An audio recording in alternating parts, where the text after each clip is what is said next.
Formal nang binuksan ng San Carlos City Police Station ang Amputi Layag Lounge, isang pasilidad na magsisilbing lugar para sa kapulisan at komunidad.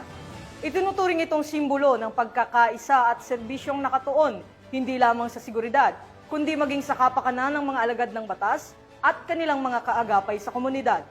Yan ang balitang hatid ni Police Corporal Rafi Veloria. Police Arbel C. Merculio, Officer in Charge ng Pangasinan Police Provincial Office, na kumatawan kay Police Brigadier General Dindo R. Reyes, Regional Director ng PRO1, bilang panauhing pandangal at tagapagsalita sa pagbubukas at pagbabasbas ng Amputi Layag Lounge ng San Carlos City Police Station noong Agosto 15 taong kasalukuyan.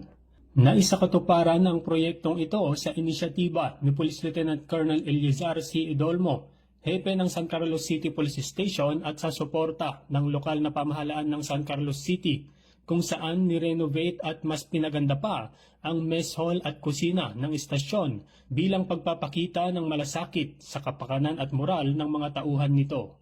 Dumalo rin sa okasyon ng mga kinatawan mula sa lokal na pamahalaan, BJMP, simbahan at mga stakeholders na patuloy na sumusuporta sa mga proyekto ng PNP.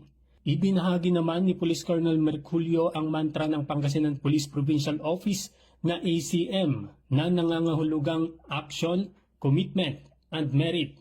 Aniya, ang pagtatatag ng mas maayos na pasilidad ay patunay ng mga prinsipyong ito. Aksyon sa pagpapabuti ng lugar ng trabaho, commitment sa kapakanan ng mga tauhan, at merit sa pagpapanatili ng kahusayan sa paglilingkod. Ang Amputi Layag Lounge ay hindi lamang isang lugar ng trabaho, kundi isang simbolo ng dedikasyon sa organisasyon at sa komunidad. Nagtapos ang programa sa isang tradisyonal na budol fight na pinagsaluhan ng mga opisyal at panauhin. Higit pa sa pagkain, ito'y naging simbolo ng pagkakaisa, pagkakaibigan at diwa ng pagkakapantay-pantay.